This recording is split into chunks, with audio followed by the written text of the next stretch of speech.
출애굽기 30장 1절로 봉독하겠습니다.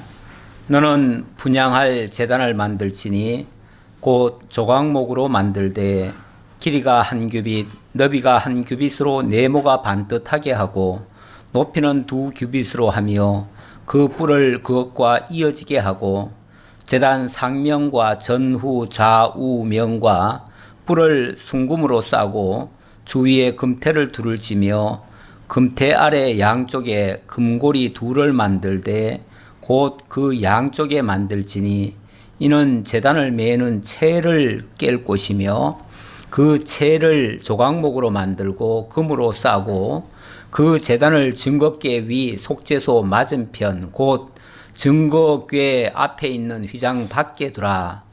그 속죄소는 내가 너와 만날 곳이며 우선 6절까지 봉독해 드렸습니다.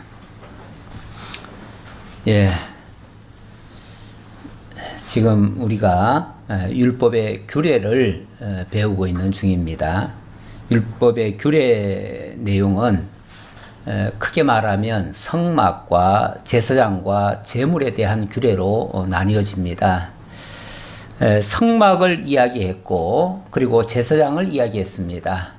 그리고 지난번에 그 성막을 이야기하면서 어찌 보면 이 오늘 소개하는 번제단과 또 번제단이 아니라 분향단과 그리고 물두멍 이 얘기는 어쩌면 그때 나왔어야 되지 않나 싶은데 그때는 안 나왔고 오늘 나옵니다. 본격적으로 제사직을 수행하는데 임박해서 맨 마지막에 이 부분을 만들라고 하십니다. 어찌 보면 마지막에 만들라고 하는 것이 어쩌면은 가장 중요할 수도 있어요. 가장 중요하다기보다는 어쩌면 우리와도 밀접한 관계가 있을 수가 있다. 이런 생각이 저는 좀 듭니다. 어쨌든 그 성막 만들 때에 그 성구들이 계속 소개가 됐었는데 그때 빠졌던 것이 오늘 나온다 이렇게 보시고요. 자, 오늘 나오는 이 분향단을 가지고 지난번에 가장 중요하게 여겼던 그 속죄소 맞은편 휘장 밖에 이걸 둬라 이렇게 얘기를 합니다. 어찌 보면 속죄소라고 하는 곳은 뭐죠? 속죄소는 그게 법궤도 있고 하나님의 말씀이 있고 하나님의 임재가 있는 곳입니다. 하나님의 임재가 있는 곳에 어찌 보면 그것과 연결이 되는 곳이에요. 연결이 되는 기구가 분향단입니다. 그 속죄소는 사실 아무도 못 들어갑니다. 아무도 못 들어가고 1년에 한 차례 대제사장이 피를 가지고 들어가는데 이거는 정말로 1년에 한 차례 들어가는 거니까 평소에는 들어갈 수가 없어요. 아무도 볼 수도 없고 그야말로 그곳은 금지된 지역이에요. 어느 누구도 범접할 수 없는 그런 곳이에요. 왜 그러냐면 거기는 하나님이 계셔요. 하나님의 이름이 거기 있고 하나님이 늘 거기에 임재해 계시다라고 말씀하셨어요. 하나님이 계신 곳은 너무 거룩해서 그래서 휘장을 쳐놓고 그쪽은 들여다보지도 못하게 하고 들어가지도 못하게 해요. 그런데 거기와 가장 가까운 곳에 분향단을 만들어 놓고 분향단에는 매일같이 제사를 드립니다. 그걸 상번제라고 그래요. 매일같이 제사를 드리면서 거기서 향을 피우는데 향을 우리 옛날에 보면은 왜 제사 드릴 때 향 피우잖아요. 향 이렇게 한 꽃이 한 개, 두 개, 세 개 요렇게 정도 보통 꼽지요. 그러면 연기 조금 나오다 말지요. 그런데 그 정도로 피우는 게 아니라 여기는 아주 향이 굉장히 많이 나오게 합니다. 그래서 그 향연이 그러니까 향과 연기가 그걸 향연이라고 그러거든요. 그 향연이 거기를 다 뒤덮게 만들어요. 그러니까 향도 그냥 조금 이렇게 형식적으로 피우는 게 아니고 아예 이게 지성소까지 들어가도록 피우는 거예요. 그렇게 되면 이 밖에서 매일같이 하나님을 만날 수 있는 유일한 방법이 되는 거죠. 그렇겠죠? 예, 왜냐하면 향연이라고 하는 거는 사람은 거기 들어갈 수가 없지만, 휘장이 있기 때문에 들어갈 수 없지만, 휘장이라고 하는 건 사실은 뭐 공기는 드나들 수가 있잖아요. 그러니까 향연은 드나들 수가 있어요. 그 향연이 늘 하나님과 교통할 수 있도록. 그런데 거기는 너무 거룩해서 그냥은 못 들어가요. 그냥은 못 들어가고 향연으로는 들어갈 수가 있어요. 그러니까 결국은 그 향연에다가 하나님께 아뢰할 모든 것들이 거기에 담겨 있어야죠. 담겨 있어야 되고, 하나님의 말씀을 그 속죄소라고 얘기를 하는데, 속죄소라는 말은 또 다른 말로는 시은소라고도 합니다. 속죄소, 시은소. 그게 이제 법궤 뚜껑이에요. 쉽게 말하면 법궤 뚜껑인데, 법궤와 법궤는 정말 하나님의 근엄한 하나님의 말씀이 그 속에 들어있어요. 거룩한 하나님의 말씀이 들어있어요. 그래서 거기는 감히 우리가 번점을 못하는데, 그 위에 속죄소는 우리의 죄를 속해 주시고, 또 시은소라고도 얘기했으니까 시은소는 하나님의 은혜를 베푸는 곳이에요. 그러니까 하나님께서 우리의 향연을 받으시고 당신의 은혜를 베푸시는, 이런 어찌 보면 만남의 장소가 되는 거예요. 거기가, 이 향연이, 그러니까 이 향단이 그런 장소가 되는 거죠. 그래서 그것을 굉장히 거룩하게 여기라고 말씀하시고요. 여기는 매일같이 향기로운 향을 사르라 그랬습니다. 여기서 하나님이 만나신다, 이렇게도 얘기하십니다. 만날 곳이다. 그러니까 속죄소라고 하는 곳이 하나님이 만날 장소인데, 워낙 거룩하신 분이니까 그냥은 못 만나고 향연으로 만나는 거예요. 향연으로 만나는 거니까 그 향연이 뭔지가 이제 중요하고요. 그 향연에는 무엇이 담겨 있는가가 또 중요합니다. 그 의미가 중요한 거죠. 그래서 오늘 배우는 장면, 오늘 그래서 제가 묵상한 장면은 이겁니다. 히브리서 7장 24절에 보면, 예수는 영원히 계심으로 그 제사장 직분도 갈리지 아니한다. 예수는 영원히 계신 분이다. 영원한 대제사장이다, 그 말이에요. 그러므로 자기를 힘입어 하나님께 나아가는 자들을 온전히 구원하실 수 있으니, 이는 그가 항상 살아계셔서 그들을 위하여 간구하심이라. 자, 이 향을 요한계시록 6장에 가면 이 향은 성도들의 기도라, 이렇게도 얘기를 합니다. 근데 이게 단순한 성도들의 기도가 아니라 그 성도들을 대신하신 그리스도의 기도이기도 해요. 사실은 우리 하나님께서 우리 각자의 기도를 어떻게 다 받으시겠어요? 어떤 분이 책에다가 그렇게 써놨더라고요. 천국에 가면 쓰레기장이 있는데, 그 쓰레기장에는 인간들이 드린 기도가 다 그 쓰레기장에 들어가 있을 거다. 너무 많은 기도가들이 올라오는데 다 제각각 그냥 자기 소원 들어달라고 하니까 하나님이 보실 때는 이건 쓰레기라는 거예요. 그래가지고 쓰레기장으로 다 보낸다는 거죠.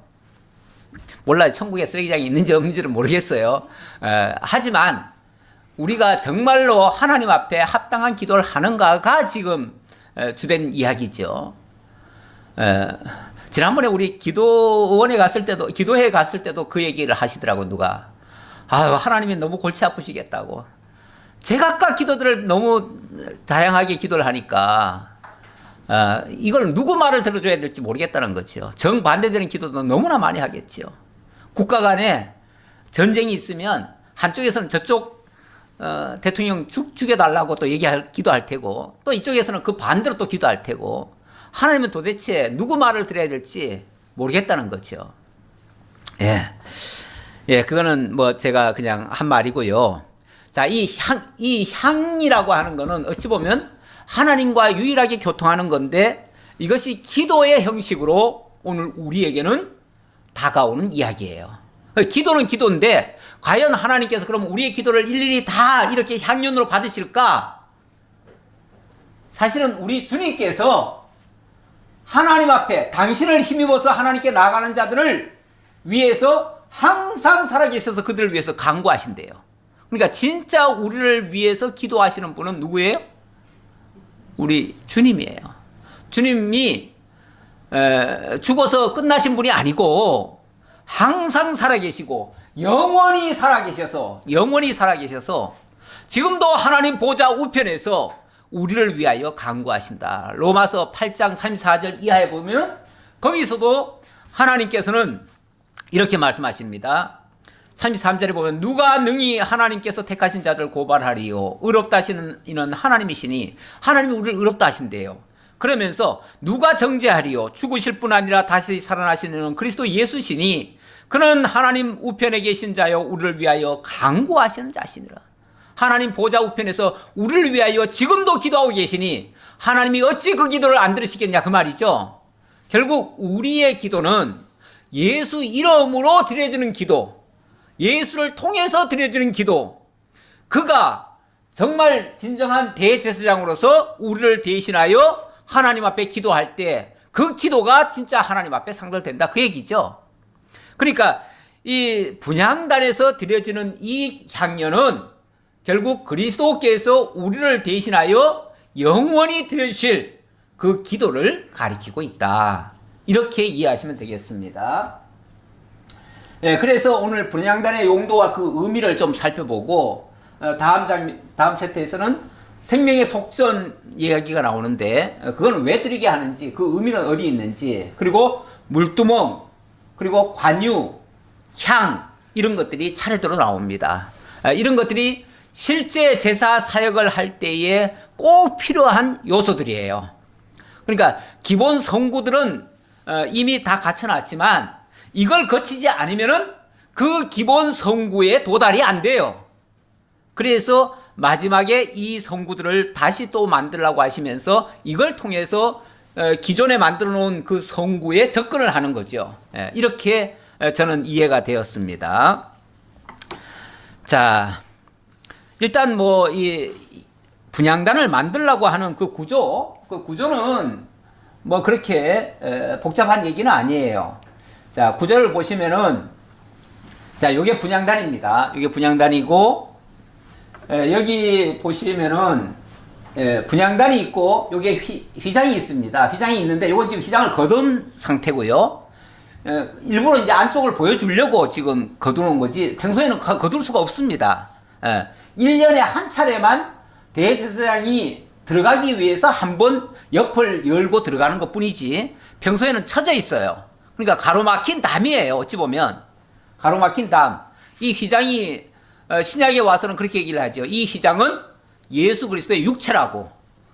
그러니까 당신의 육체가 찢어짐으로 말미암아 모든 사람들이 하나님 앞으로 나아갈 수가 있게 됐다. 이렇게도 얘기를 하지요. 자, 어쨌든 요 안에가 요 밑에가 법궤고 요게 시은소입니다. 시은소고 속죄소라고도 하고 거기에 천사가 지금 지키고 있습니다. 지키고 있기 때문에 아무도 범접을 못해요.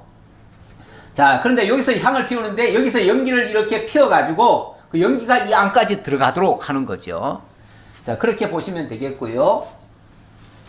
그런데 이 여기가 너무 거룩하기 때문에 그래서 여기는 함부로 들어갈 수가 없다. 그래서 그 10절에 보면 이런 말씀이 나와요. 일단은 10절 봅시다. 아론이 1년에 한 번씩 이 향단불을 위하여 속죄하되 속죄제의 피로 1년에 한 번씩 대대로 속죄할지니라. 이 제단은 여호와께 지극히 거룩하니라. 지극히 거룩하니라. 이렇게 얘기를 합니다. 여기가 너무 거룩해서 그래서 함부로 들어갈 수가 없다. 다만 1년에 한 차례만 하나님께서 허락하신다. 그래서 너무 거룩하기 때문에 함부로 못 들어가고요. 레위기에 보면 레위기 16장 12절에 보면 이런 말씀이 있어요. 향로를 가져다가 여호와 앞 제단 위에서 피운 불을 요거죠. 피운 불을 그것에 채우고 또 곱게 간 향기로운 향을 두 손에 채워가지고 시장 안에 들어가서 여호와 앞에서 분향하여 향년으로 증거기의 위 속죄소를 가리게 할지니 이 향년으로 증거기의 위 속죄소를 가리게 하라. 다시 말하면 여기가 향년으로 덮이게 해라 그 말이죠. 향년으로 뒤덮이게 해라. 만약에 이걸 뒤덮이게 안 하면 무슨 일이 있는가? 그리하면 그가 죽지 아니할 것이며, 그럼 향년이 뒤덮이지 않으면 죽는다는 얘기예요. 실제로 아론의 두 아들이 다른 불을 가지고 들어갔다가 뭐가 됐죠? 죽었어요. 그러니까 이 불이라고 하는 것도 이제 여기서 바로 불을 피우는 게 아니고요. 여기서 향을 바로 피우는 게 아니고 사실은 밖에 번제단이 있잖아요. 거기서 하나님 앞에 제물을 태워드립니다. 그리고 거기에 것을 향료에 담아가지고 그 불을 가지고 와서 여기다가 향을 그 위에 더 넣는 거예요. 그 향은 이제 마지막에 오늘 마지막 장면에 나올 겁니다. 그 향도 굉장히 복잡하게 만들어요. 거기다가 반드시 또 유향을 넣습니다. 유향을 넣어가지고 그 유향이 이렇게 퍼져가도록 연기도 많이 날 테고 또 향기, 그러니까 향기와 연기 이 두 가지가 아주 풍성하게 나도록 해가지고 이걸 뒤덮어야만 죽지 않는다. 이게 그만큼 거룩하다라는 것을 강조하는 말입니다. 7절 봅시다. 7절. 아론이 아침마다 그 위에 향기로운 향을 사르되, 향기로운 향을 사르되, 향을 그냥 향만 피우면 되는 게 아니라 향기로운 향이래요. 그 향기로운 향은 이따가 그 34절부터 나올 겁니다. 거기서 향을 만드는데 그 향 재료도 굉장히 아주 귀한 그런 향을 가지고 만듭니다. 예, 그것도 이제 왜 그렇게 만드는지에 대한 의미가 또 있습니다. 자, 어쨌든 향기로운 향을 드리고 또 저녁 때 등불을 켤 때에 사를지니 이 향은 너희가 되도록 여호와 앞에 끊지 못할지며 이 향을 아침과 저녁으로 쉽게 말하면 피워야 돼요. 피워야 되는데 이거를 영원히 끊지 말아라. 끊어지지 않게 해라. 그 기도가 항상 상달되도록 해라. 뭐 이런 의미도 되겠지요. 그러다 보니까 그 유명한 기도에 관한 그 기도 내용이 있지요. 그 사무엘의 기도에 보면 내가 기도하기를 쉬는 죄를 범치 않게 해달라 이런 기도하지요. 그 기도라고 하는 거는 쉬지 않아야 된다는 거예요. 쉬지 않아야 되는데 기도를 쉰다는 거는 그것도 죄라는 거죠. 사무엘이 그렇게 기도를 한 거죠. 그러니까 기도라고 하는 게 우리가 무슨 시간 정해놓고 오늘 뭐 1시간 한다. 어떤 사람은 많이 하는 사람들은 하루에 3시간도 해요. 3시간 하는데 나는 오늘 하루 3시간을 했기 때문에 나는 기도 많이 했다. 우리 하나님이 원하시는 기도는요. 1시간, 3시간 이런 게 아니고요. 끊어지지 않게 하는 거예요. 끊어지지 않게. 끊어지지 않는 게 중요한 거예요. 예. 시간을 길게 하는 게 중요한 게 아니라 끊어지지 않게 하는 기도. 그럼 기도를 어떻게 끊어지지 않죠? 하루 종일 기도만 하고 앉았나요? 예. 사실은 제가 아까 그래서 말씀드린 게 우리는 그리스도의 이름으로 기도하는 것이고 그리스도께서 우리를 위하여 끊임없이 하나님 보좌 우편에서 우리를 위하여 기도하고 계셔요. 다시 말하면 우리와의 교통을 하나님께서 그리스도께서 끊이지 아니하신다 그 말이죠. 항상 하나님과 동행하게 만들고 하나님의 인도함을 받게 만들고 그게 성령께서 우리와 함께 하시는 거예요. 우리 신약 시대에는 모든 성도가 성령으로 거듭납니다. 그리고 성령의 인도함을 받습니다. 성령을 따라 행하라 그러죠. 성령을 따라 행하라. 성령의 인도함을 받아 사는 삶이 신약 시대의 성도들의 삶입니다. 그래서 이제 우리는 성령과 함께 사는 거예요. 예수님께서 그렇게 말씀하셨죠. 내가 가면 너희에게 보혜사를 보내겠다. 그 보혜사가 오시면은 너희와 함께 세상 끝날까지 함께 할 것이다. 우리를 떠나지 않으셔요. 우리와 함께 하셔요. 그래서 늘 성령이 우리와 함께 하신다 해서 우리를 뭐라고 그러냐면 너희는 성령이 거하는 전이다. 이렇게 얘기를 하는 거예요. 우리가 이미 성령의 전이 돼 버렸어요. 성령이 전이 된다면 성령이 내 안에 계신다는 얘기예요. 그렇죠? 그러면 우리가 따로 떨어져서 삽니까? 기도 시간에만 성령과 같이 교통합니까? 아니죠. 항상 하나님 안에 있는 거죠. 근데 우리가 항상 안에 있으면은 피부로 잘 못 느끼죠. 원래 부자들은요, 궁핍함이 없기 때문에 진짜 아쉬운 걸 몰라요. 왜냐면 늘 풍족하니까. 세상에 나가면 당연히 있는 줄 알아. 그러니까 어떤 사람이 밥이 없어서 굶었다 그러면요, 그걸 이해를 못 해요. 이해를 못 해가지고, 아니, 왜 밥을 굶냐고, 라면이라도 끓여 먹지. 이렇게 얘기를 해요. 아니, 뭐 빵이라도 먹지. 이렇게 얘기를 해요. 그러면은 밥 굶는 사람이 빵은 넉넉한가요? 라면은 충분한가요? 라면 살 돈이면은 쌀 사가지고 먹는 게 나아요. 그렇죠? 그러니까 그거는 남의 사정 모르는 얘기죠.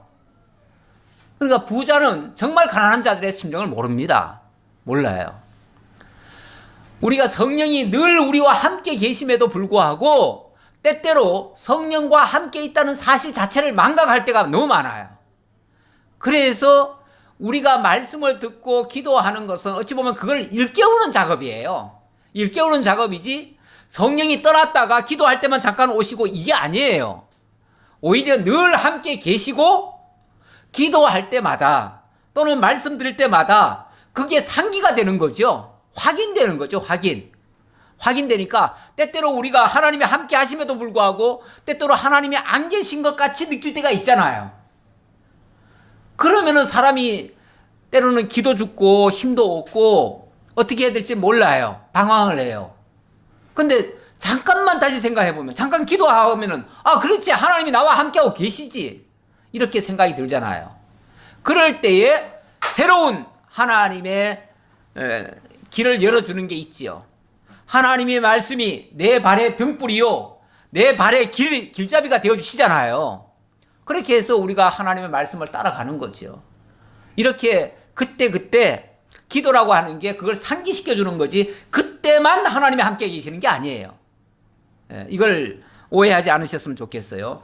우리 주님은 우리와 함께, 그래서 임마누엘이라고 그러죠. 임마누엘이라는 말이 하나님이 우리와 함께 하신다라는 말이에요. 우리 하나님은 임마누엘 하나님이 되셔서 우리와 함께하고 계셔요. 이거를 잊지 마셨으면 좋겠어요. 이걸 잊으면은 세상에서도 힘을 못 냅니다.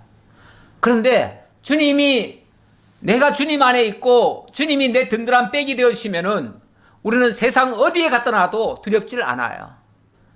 그것 때문에 낙심이 될 것도 없어요. 어떤 사람이 나를 공고하게 하고 나를 사망의 늪에 빠뜨려도 그것 때문에 두려울 필요가 없는 거예요. 왜? 내가 지금 주님께 붙들려 있는데, 주님이 나를 안 놓고 계시는데 내가 누구를 두려워하리요? 이렇게 나오는 거죠. 담대해 줄 수 있는 거죠. 원래 애기들이 혼자는 강아지만 봐도 두려워해요. 그런데 엄마가 옆에 있는 줄 알면요, 갑자기 목소리가 커져요. 그러면서 그 무서운 개를 향해서도 소리를 팍 질러버립니다. 저리 가! 하고서 소리 질러요. 그거는 엄마 믿고 그러는 거예요. 지는 그런 힘이 없어요. 엄마 믿으면 가능합니다. 마찬가지예요. 우리가 하나님 믿으면 세상에 두려운 게 하나도 없습니다. 누가 우리를 정죄하려고 그러잖아요. 그분이 나를 위해서 하나님 보좌 우편에서 기도하고 계시는데 누가 두려워하리요? 무엇을 두려워하리요? 네. 자, 그런 뜻으로 이 향단을 만들라고 했고요. 예, 11절부터 16절에서는 이스라엘 자손은 모두 생명의 속전을 내라고 하시는 말씀입니다. 이스라엘 백성, 지난번에 숫자를 헤아렸는데 총 60만 3,550명입니다. 60만 3,550명이 부자라고 더 내지도 않고요, 가난한 자라고 안 내지도 않고요, 면제 주는 것도 없고요, 똑같이 내게 합니다. 똑같이 얼마를 내게 하냐면은 반세겔, 0.5세겔이죠. 0.5세겔이면 우리식으로 말하면 약 한 6.7g, 6.7g 정도 되는데요. 은이죠, 은 6.7g 정도 되는데, 요걸 생명의 속전으로 냅니다. 이거는 뭐 20세 이상 남자는 다 내게 합니다. 예. 여호와께서 모세에게 말씀하여 이르시되 네가 이스라엘 자손의 수요를 조사할 때에 조사받은 각 사람은 그들을 계수할 때에 자기의 생명의 속전을 여호와께 드릴지니 이는 그들을 계수할 때에 그들 중에 질병이 없게 하려 함이라. 질병이 없게 하려 함이라. 요 생명의 속전 내면은 병 안 걸린다는 얘기예요? 그렇게 들리나요? 예. 어쨌든 본문은 그렇게 적혀 있어요. 예. 이제 그 생명의 속전으로 그를 값주고 사낸다 그런 얘기예요. 그를 구원한다 그런 얘기예요. 예. 그의 단순한 육체적 질병이 아니라 어찌 보면 영혼의 질병, 그 근본적인 사망 안에 있던 자들을 살려내는 그런 질병이 없게 하리라 그 얘기죠. 영원한 생명을 얻게 한다 그런 얘기죠. 왜냐하면 이게 생명의 속전이니까요. 생명 값을 지불하고 사는 거 아니겠어요? 무릇 계수 중에 드는 자마다 성소의 세겔로 반 세겔을 낼지니 한 세겔은 20게라라. 20게라가 한 세겔이고 반 세겔이면은 10게라가 되겠죠. 그 10게라가 약 우리 그람수로 따지면 약 6.7g 정도 된다 그 얘기예요. 계수 중에 드는 모든 자, 곧 20살 이상 된 자가 여호와께 드리되 이스라엘 남자 20세 이상으로만 헤아리게 하거든요. 그랬으니까 그렇게 숫자를 세니까 총 60만 3,550명이 되겠습니다. 일단 적어놓고 보죠. 60만 3,550명. 요걸 이제 반세겔씩 있으니까 30만 1,775세겔이 되겠죠. 그렇죠? 30만 1,775세겔입니다. 근데 3,000세겔, 3,000세겔.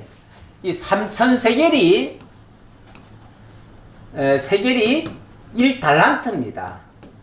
달란트인데 그러면 30만 세겔이면은 100달란트가 되겠죠. 100달란트 그리고 1775세겔, 1775세겔이 남습니다. 근데 요걸 가지고 어디를 쓰냐면 이 받침 있잖아요. 요 받침. 여기 색깔은 노랗게 되어 있는데 이게 이건 제가 잘못 그려 왔나 봅니다. 다른 걸 꺼내 온 것 같습니다. 이건 이제 바깥 기둥 같은데 이제 안쪽 기둥은 여기 은으로 되어 있어요. 은. 여기 은으로 되어 있는데 이건 이제 바깥 그림입니다. 제가 그림 잘못 가져왔어요. 여기 은색이고 이 은이 여기 받침 하나에 한 달란트씩 들어갑니다. 근데 이게 이제 총 100개거든요. 전체가 100개가 들어갑니다. 그 받침이. 그래서 100달란트가 들어가요. 그러니까 100달란트가 여기서 나온 거 가지고 100달란트를 쓰는 거죠. 그리고 1775세겔은 요 고리가 있습니다. 고리. 요 고리를 만드는데 거기에 1775세겔이 들어갑니다. 그래서 하나도 낭비가 없어요. 낭비가 없이 이게 쉽게 말하면 성전의 기둥에 들어가는 거잖아요.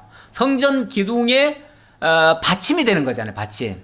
근데 이게 이제 성도들의 어찌 보면은 그 생명의 속전 값으로 그 성전이 지어지는 그 기둥의 밑받침 역할을 하는 거예요.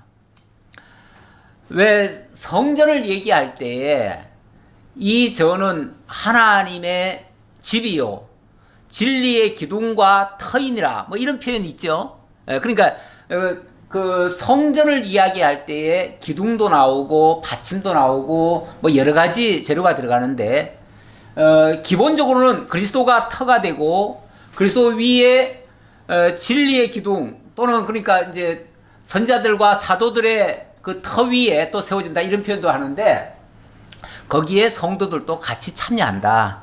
하나님의 집이 그리스도를 머리로 해서 그의 지체들이 함께 지어져 간다. 거기에 모든 이스라엘 남자들이 거기에 들어간다. 이거를 가리키는 의미가 되겠습니다. 그렇게 보시고요. 그렇게 보시고, 자, 그런데 시편에 보면 우리가 이 돈 내면은 진짜 생명이 구해질까? 돈 이거 얼마 되지도 않잖아요. 반세겔이면 얼마 되지도 않습니다. 왜 예수님이 성전에 들어가는데, 성전에 들어가려면 반드시 속전을 내야 되거든요. 속전을 내야 되는데 예수님이 돈 한 푼도 없었어요. 그러니까 베드로가 아니 예수님 저기 들어가야 되는데 지금 우리가 돈이 한 푼도 없습니다. 그랬더니 네가 가서 그 아마 그 연못인지 강가인지 가가지고 그물을 던져라. 그러면 고기 한 마리가 나올 것이고 그 고기 입에서 한 세겔이 나올 거다. 그 한 세겔을 가지고 너와 나를 위하여 세를 내고 들어가라. 그 말 하기 전에 무슨 얘기를 하시냐면은 원래 하나님의 아들은, 그러니까 원래 아들은 자기 집에 들어가면서 세를 냅니까 안 냅니까? 안 내죠. 내가 하나님의 아들인데 하나님의 아들이 하나님의 집에 들어가면서 돈을 낼 필요가 있어요 없어요? 낼 필요가 없어요. 그런데 저 지금 바라보는 자들을 위해서 내라. 어찌 보면 시청과 교육 삼아서 내라는 거예요. 내는데 그 돈이 없으니까 예수님이 물고기 한 마리 잡게 해가지고 그 입에서 한 세겔을 나오게 해가지고 그걸 반 세겔 너와 나를 위하여 내라. 이렇게 얘기를 합니다. 엄밀하게 말하면 하나님의 아들은 성전세를 따로 낼 필요가 없습니다. 그리고 그 값이 치러지고 나면 더 이상 세를 또 내지는 않습니다. 그런데 이제 시편에 보면 이런 말씀이 있어요. 자기의 재물을 의지하고 부유함을 자랑하는 자는 아무도 자기의 형제를 구원하지 못하며 그를 위한 속전을 하나님께 바치지도 못할 것은, 이 돈을 주면은 생명의 속전을 사고 그걸로 말미암아 구원을 받는가에 대한 이야기인데, 그럼 돈을 내면은 생명의 속전 값을 치르고 형제를 구원할 수 있겠는가? 없다는 겁니다. 없다. 그래서 그 속전을 하나님께 바치지도 못할 것은 그들의 생명을 속량하는 값이 너무 엄청나서 영원히 마련하지 못할 것입니다. 아니 어떻게 그 돈 한 푼, 그 돈 반세겔 준다고 그 생명의 속전이 되겠습니까? 사람이 자기 힘으로, 자기 의로, 자기 능력으로 구원을 받으려고 하면 세상 없어도 안 돼요. 그 생명값이 얼마나 비싼데 그게 어떻게 돈 한 푼에 되겠느냐 그 말이죠. 그러니까 그런 식으로는 절대로 안 된다. 하지만 우리 주님께서 그 값을 대신 치러주셨다. 그 값이 사실은 그 생명의 속전값이라는 게 여기는 상징적으로 지금 반세겔을 했지만은 실제로는 어마어마한 거예요. 그러니까 실제로는 그걸 돈 냈다고 해가지고 생명 속전되는 게 아니다 그 말이에요. 그럼 그걸 뭘 가리킨 거냐? 결국 우리 주 예수 그리스도께서 우리를 대신해서 값을 주고 사내실 것, 그걸 가리킨 것이었다 그 말이에요. 그래서 베드로전서에서는 1장 18절에 너희가 알거니와 너희 조상이 물려준 헛된 행실에서 대속함을 받은 것은, 조상들이 물려준 그 헛된 행실, 다시 말하면 그 죄와 사망 가운데 있던 곳에서부터 우리를 건져주는 것이, 우리를 대속하고 우리를 속죄하는 것이, 속량하는 것이 은이나 금같이 없어질 것으로 된 것이 아니요. 은이나 금처럼 여기 뭐 은 반세겔 가지고 했다고 그러는데 그거 가지고 되는 게 아니요 그 말이에요. 그거 가지고 되는 게 아니요. 그럼 뭘로 돼요? 오직 흠없고 점없는 어린 양 같은 그리스도의 보배로운 피로 된 것이니라. 실제로는 그리스도 우리 주 예수 그리스도의 보배로운 피로 정결케 되는 것이지, 그 은 반세겔 냈다고 구원받은 게 아니다. 그러면 그 반세계를 왜 내게 했느냐? 그런 모든 성도들을 하나님의 성전에 참여시키고 하나님께서 그리스도를 통해 구원해 주신다고 하는 것을 가르쳐 주기 위해서 그렇게 한 거다. 자, 이렇게 이해하시면 되겠습니다. 그래서 생명의 속전을 내라고 한 거지. 아니면 지금도 내야 돼요. 만약에 그게 의무고 헌법이고 그게 무슨 율법이라면 지금도 내야지요. 어떤 사람들은 이런 말씀 근거로 해가지고 하나님을 뵈러 나올 때마다 빈손으로 나오지 말아라 이렇게 말씀하신 분도 있어요. 이걸 근거로 해서 그렇게 얘기하기도 하는데 그런 차원에서 하는 건 아니에요. 우리는 하나님을 따로 보러 나오는 게 아니고 늘 하나님 안에 있는 겁니다. 하나님 안에 있으면서 하나님의 말씀을 상기하고 깨닫고 기억나게 하려고 어찌 보면 예배당에 나와서 예배하며 하나님의 말씀을 상고하는 겁니다. 그러니까 우리 그 개념을 조금 바꾸셨으면 좋겠습니다. 너희 생명을 대속하기 위하여 여호와께 드릴 때에 부자라고 반세계에서 더 내지 말고 가난한 자라고 덜 내지 말지며 너는 이스라엘 자손에게서 속전을 취하여 해막 봉사에 쓰라. 해막 봉사에 쓰라. 그러니까 이거는 어디까지나 생명의 속전을 내라고 하는 거는 이 성전에 참여시키기 위한 명분이에요. 그렇죠? 그래서 성전 봉사, 성전 회막 봉사에 쓰라고 한 거니까 용도가 하나님이 그걸 받고 생명을 주겠다 이런 차원이 아니잖아요. 이 성막을 건축하는데 그 성전이 지어져 가는데 함께 참여한다는 의미가 오히려 더 있어요. 이것이 여호와 앞에서 이스라엘 자손의 기념이 되어서 너희의 생명을 대속하리라. 자, 그렇게 해서 이것이 기념이 되게 한다. 사실은 생명의 속전은 언제 이미 치러졌죠? 애굽 땅 종되었던 집에서 인도에 내실 때 하나님께서 어린 양의 피로 그들을 사내지 않았나요? 이미 값 주고 사낸 거 아니에요? 그렇죠? 이미 다 값을 지불했어요. 그때 지불했어요. 그때 어린 양이 값을 지불했고 이제 그 구속함을 입은 자들이 하나님의 집에 참여하려니까 반세계씩 내라는 거예요. 하나님이 우리에게 뭘 요구하시는 거는요, 네가 그렇게 해야 내가 구원해 주겠다가 아니에요. 그 조건이 아니에요. 조건이 아니고 하나님이 무조건적으로 해주신 것을 기억나게 하고 상기하고 기념하기 위해서, 기념이 어찌 보면 의미를 두는 거, 기념에다가 의미를 두는 거예요. 기념을 해야 기억하고 생각한다는 말이 기념이니까요. 잊지 않는다 그 말이에요. 그 사실을.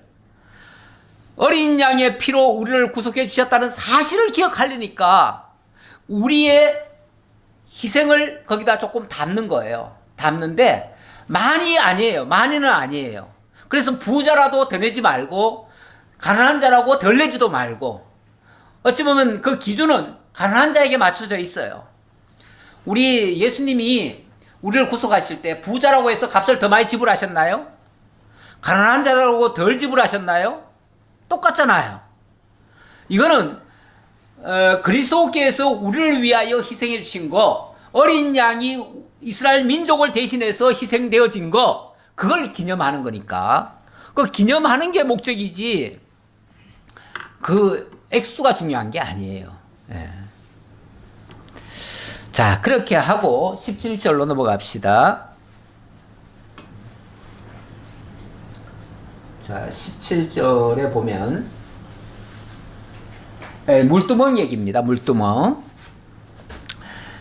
물두멍을 노수로 만들고 해막에 들어갈 때마다 수족을 씻으라고 하시는 그러한 말씀이 되겠습니다.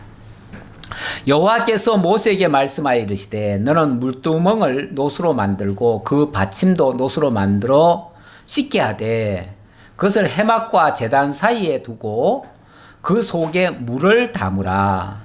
아론과 그의 아들들이 그 두멍에서 수족을 씻되 그들이 회막에 들어갈 때 물로 씻어 죽기를 면할 것이요. 이것도 씻지 않고 만약에 들어가면 죽는다는 거예요. 그렇죠? 죽는다는 거예요. 근데 요 이제 위치가 어디냐면은 위치가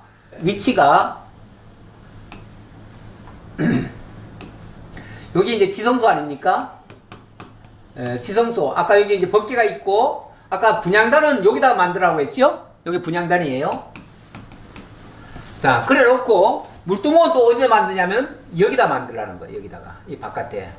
그러니까 아까는 이 휘장을 관통하는 거, 넘어가게 하기 위한, 그러니까 여기와 여기를 교통하게 하기 위한 거고, 이번에는 이 바깥이 안뜰인데요. 이 안뜰과 성소 안, 여기를 연결하는 거예요. 여기를 연결하는데 여기에 들어가기 전에 먼저 여기 물두멍에서 쉽게 말하면은 목욕제기 해라 그 말이죠. 여기서 온몸을 다 씻고 들어가라. 여기서 만약에 안 씻고 들어가면 죽는다 그 소리예요. 아까 여기서도 뭘 거룩하게 하지 않으면 죽는다 그랬더니 여기도 또 뭐 하지 않으면 죽는다 그래요. 우리 하나님 만나기가 어렵습니다. 내 힘으로 내 의지로 만나려고 하면 굉장히 위험해요. 굉장히 힘들어요. 힘드는데 이 물두멍을 거치면은 이 안에 들어갈 수가 있고 분향단을 거치면은 이 지성소까지 들어갈 수 있는 거예요. 쉽게 말하면은 이렇게 연결되는 지점에 연결하기 위한 필수 코스를 마련해 놓는 거예요. 자, 아론과 그의 아들들이 그 두멍에서 수족을 씻되 그들이 회막을 들어갈 때에 물로 씻어 죽기를 면할 것이요 제단에 가까이 가서 그 직분을 행하여 여호와 앞에 화제를 사를 때에도 그리할지니라. 이와 같이 그들이 그 수족을 씻어 죽기를 면할지니 이는 그와 그의 자손이 대대로 영원히 지킬 규례니라. 이와 같이 수족을 씻어 죽기를 면할지니, 수족을 씻으면은 죽기를 면한다는 얘기죠. 안 씻으면 죽는다는 얘기죠. 수족을 씻는다, 온몸을 씻는다, 이런 표현.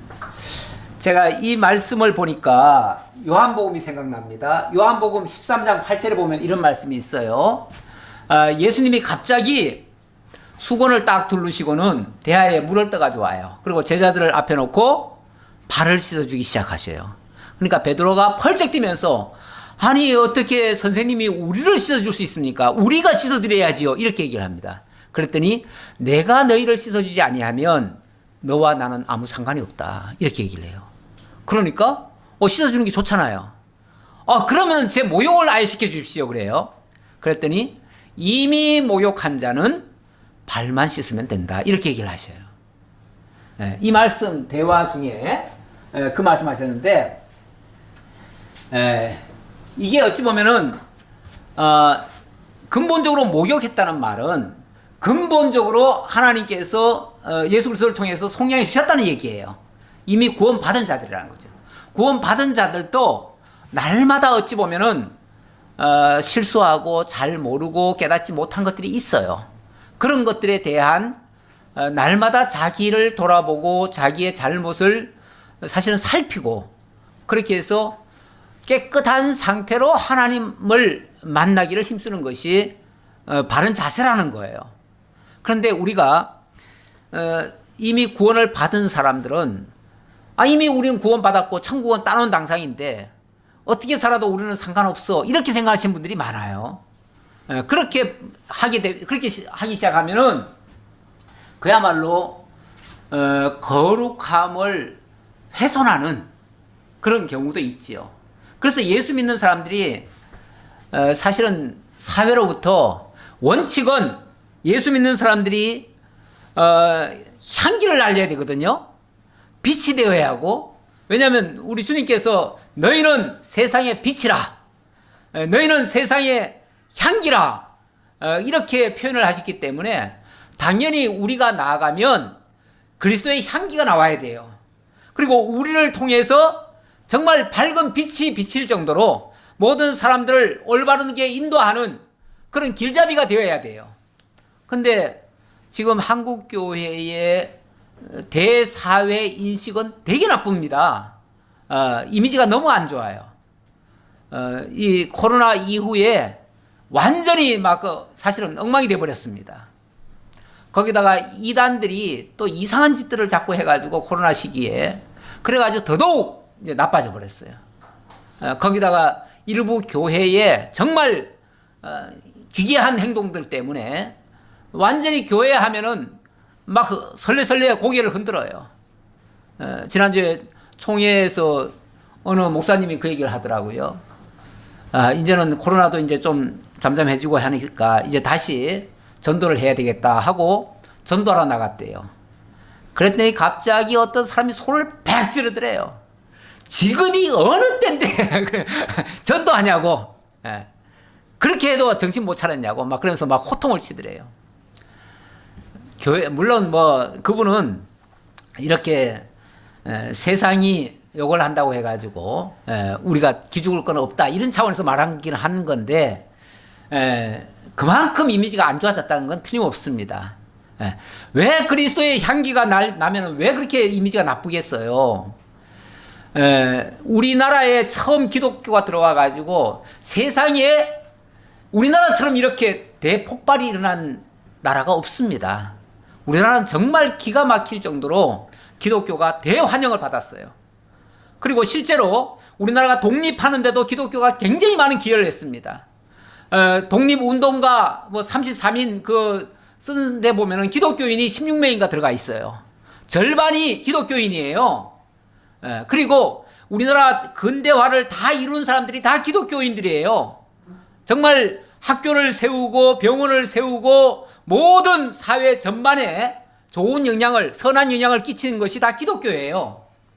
그렇게 정말 그리스도의 향기를 날리던 우리 기독교가 어느새 더러운 냄새를 풍기고 있어요. 어느새.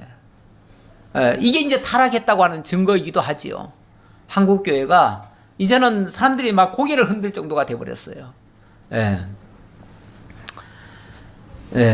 그런데 이것이 정말 자기를 돌아보지 않아서 그래요. 하나님 앞에 바로 선 자세가 아니어서 그래요. 이미 우리는 다 이룬 줄 알고 자만에 빠지고 교만해서 그런 거예요. 우리 주님께서 그렇게도 말씀하십니다. 날마다 너희가 씻어라. 좀 씻어라.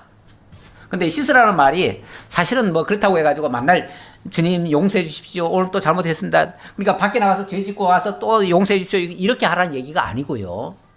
그 뒤에 보면은 예수님이 이렇게 말씀하십니다. 이 말 끝에 예수님 그 말씀하십니다.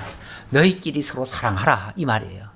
너희끼리 서로 사랑하는 것이 서로 발 씻어주는 거다. 원래 사랑이라고 하는 게 모든 것을 덮어준다고 그러잖아요. 모든 허물도 덮어준다고 그러잖아요. 기독교인들끼리 막 치고받고 싸우는 거는 이건 정말 더러운 냄새를 풍기는 건데 기독교인들이 서로 사랑하는 모습, 모든 것을 감싸주는 모습, 모든 걸 서로 아껴주고 서로 위해주는 모습, 이런 모습이 보인다면 그게 정말 발 씻는 모습이라는 거죠. 그리고 이게 서로 사랑하라는 의미에서의 이 얘기를 한 거지. 막 날마다 죄 지어놓고는 들어와가지고는 또 잘못했습니다. 용서해 주세요. 그래놓고는 이제 용서 받았으니까 또 내려가서 또 죄 짓고 그거 되풀이하라는 얘기가 아니에요. 그런 차원이 아니고 적극적으로 사랑하면 죄라고 하는 거는 생각이 안 나요. 그렇잖아요? 저절로 물러가잖아요. 원래 빛이 들어오면 어둠은 뭐가 하죠? 물러가는 거예요. 어둠을 빼내려고 애를 써봤자 그거는 소용없어요. 깜깜한 데서 어둠 빼내려고 해도 첫날 백날 빼내도 안 빠져요. 우리가 날마다 회개해가지고 깨끗한 사람 되는 게 아니에요. 적극적으로 선을 행하고 사랑할 때에 죄는 하나씩 물러가게 돼 있어요. 그리고 그거 하라는 뜻이에요. 이렇게 씻으라는 얘기고요. 자, 우리 주님이 어떻게 이 말씀을 이루셨는가를 보시면 히브리서 10장 22절에 보면 우리가 마음의 뿌림을 받아 악한 양심으로부터 벗어나고 몸은 맑은 물로 씻음을 받았으니 참 마음과 온전한 믿음으로 하나님께 나아가자. 이미 우리가 그리스도로 말미암아 죄 씻음을 받았고 우리의 거듭남을 입었다는 거죠. 새로운 피조물이 되었다는 거죠. 그러니까 이제는 우리가 새로운 마음가짐으로 온전한 믿음으로 참 마음으로 하나님께 나아가자. 하나님 앞에 나아가는 것이 적극적으로 하나님 앞에 나아가는 것이 날마다 씻는 모습이에요. 그러니까 이 씻는다고 하니까 자꾸 회개만 자꾸 생각하는데 우리가 말씀으로 씻어 하나님 앞에 나아가는 거예요. 기도합시다. 아버지 하나님 감사합니다.